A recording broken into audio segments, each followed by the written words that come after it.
Sabi ni Congressman Paulo Marcoleta, buksan nyo na yung kahon na yan. Buksan mo na ang kahon para malaman na natin talaga kung ano ba talaga ang laman yan.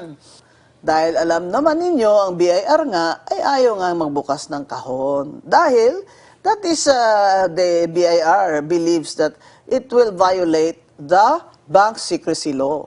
Or, ITR ito. NIRC. Yes, The, ITR po. the National Internal Revenue Code. Yes. So that's against the law.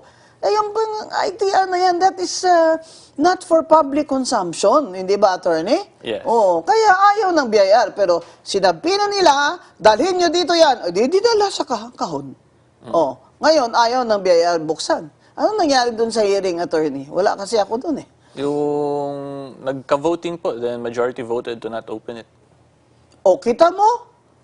Ba't ayaw niyo buksan? Natatakish ba kayo? Ano?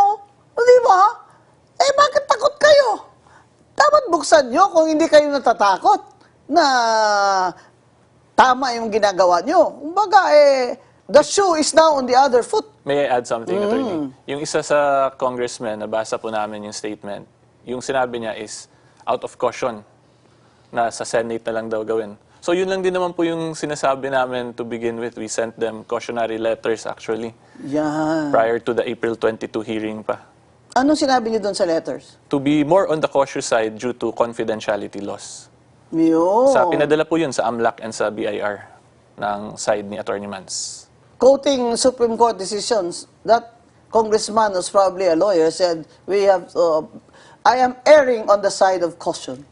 This time po sa BIR. Pero unfortunately, dun sa AMLAC, iba pa yung position nila dun. Nagawa na. Nagawa na eh. Binuksan nila.